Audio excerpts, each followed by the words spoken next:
அதுக்கு சரவணன் சார் வீட்டுக்கு வந்தாங்க. என்ன பிரதர் இங்கே வந்து சௌரி கட்டிருக்கீங்க? நான் சொன்னேன், இந்த மாதிரி சார் கிரவுண்ட் இருக்குது, எவ்வளோ விலையை சொல்கிறாங்கன்னு சொல்லி. இல்லை பிரதர், அது என்ன விலையாக இருந்தாலும் சரி நீங்கள் வாங்கிடுங்க. அங்கே யாராவது வேறு யாராவது வந்து அவங்களுக்கு டிஸ்டர்பன்ஸாக இருக்கும், இன்னும் நாளைக்கு வந்துட்டு நீங்கள் ரிக்ரெட் பண்ணுவீங்க அப்படின்னு சொல்லி. இந்த மாதிரி எவ்வளவோ விஷயங்கள் எவ்வளோ. அதுக்கப்புறம் சிவாஜி படம் பண்ண பிறகு என்கிட்ட சொன்னாங்க, நீங்கள் 90s வந்து 2 வருஷத்துக்கு உடம்பு பண்ணுறீங்க, 3 வருஷத்துக்கு உடம்பு பண்ணுறீங்க. வேண்டாம் பிரதர், வயசு ஆக ஆக பிஸியாக இருக்கணும், ஆக்டிவாக இருக்கணும், உடம்புக்கும் நல்லது மைண்டுக்கும் நல்லது, அட்லீஸ்ட் வருஷத்துக்கு ஒரு படம் பண்ணுங்க அப்படின்னு சொன்னாங்க. அது இப்போவும் நான் அது பண்ணிகிட்ருக்கேன். ஸோ சரவணன் சார் வந்து இண்டஸ்ட்ரியை மீறி வெளியே கூட அவருக்கு வந்து அவ்வளோ மரியாதை, ரெஸ்பெக்ட். ஏன்னா அவர் அப்படி வாழ்ந்தார். Is a real gentleman.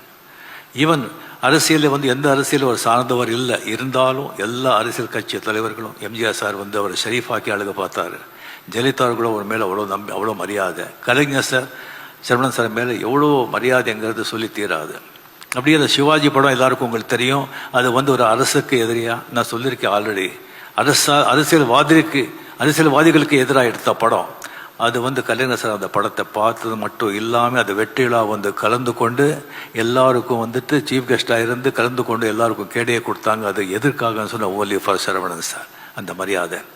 அப்படியே இப்போ ஸ்டாலின் சார், மரியாதைக்குரிய சீஃப் மினிஸ்டர் சார், இங்கே வந்து இவ்வளோ வேலையை விட்டு இங்கே வந்திருக்காங்க அப்படின்னு சொன்னால், சீஃப் மினிஸ்டர் வந்து ஒவ்வொரு நாளும் வந்து விலை மதிக்காத நாட்கள் இருந்தாலும், தேர்தல் நேரம்னு சொன்னால் ஒவ்வொரு நாளும் ஒவ்வொரு மணித்துளியும் ஒவ்வொரு வினாடியும் வந்து விலை மதிக்கவே முடியாது.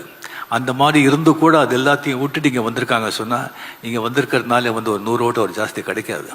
பட் இருந்தால் கூட அவர் இங்கே வந்திருக்காங்க சொன்னால் அது வந்து சரவணன் சாரோட எந்த மாதிரி வாழ்ந்திருக்காக எடுத்துக்காட்டு. அட் த சேம் டைம் நம்ம மரியாதைக்குரிய நம்ம சிஎம் அவர்களுக்கு என்ன மாதிரி ஒரு பண்பு கொண்டவர், ஒரு உயர்ந்த உள்ளங்கிறதுக்கு ஒரு எடுத்துக்காட்டு. ஸோ நமக்கு வந்து ஒரு அசையாத சொத்து, அசையாத சொத்து, அசர சொத்து, அசையாத சொத்துன்னு சொல்லுவாங்க.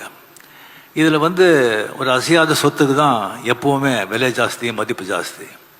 ஸோ அந்த மாதிரி நம்ம வாழ்க்கையில் வந்துட்டு நம்மளை விரும்புகிறவங்க, நம்ம நலனில் வந்து அக்கறை கொண்டவங்க ஒரு சில பேர் தான் இருப்பாங்க. அவங்கெல்லாம் வந்து அசையாத சொத்துக்கள்.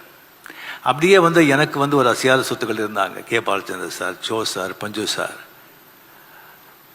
R M Veerappan sir, Saravanan sir, doctor Kalaignar அவர்கள் தான்.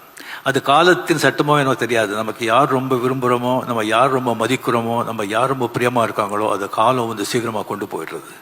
அதே மாதிரி ஒவ்வொருத்தரும் விட்டு பிரியும் போது நமக்கு வந்து எவ்வளோ ஒரு பணம், பேர், புகழ், பணம், நல்ல குடும்பம், சொத்து, பிள்ளைங்க இருந்தால் கூட அந்த மாதிரி ஒரு மனிதர்கள் போகும்போது நமக்கு வந்து ஒரு அனாதியாக ஒரு ஃபீலிங் வருது.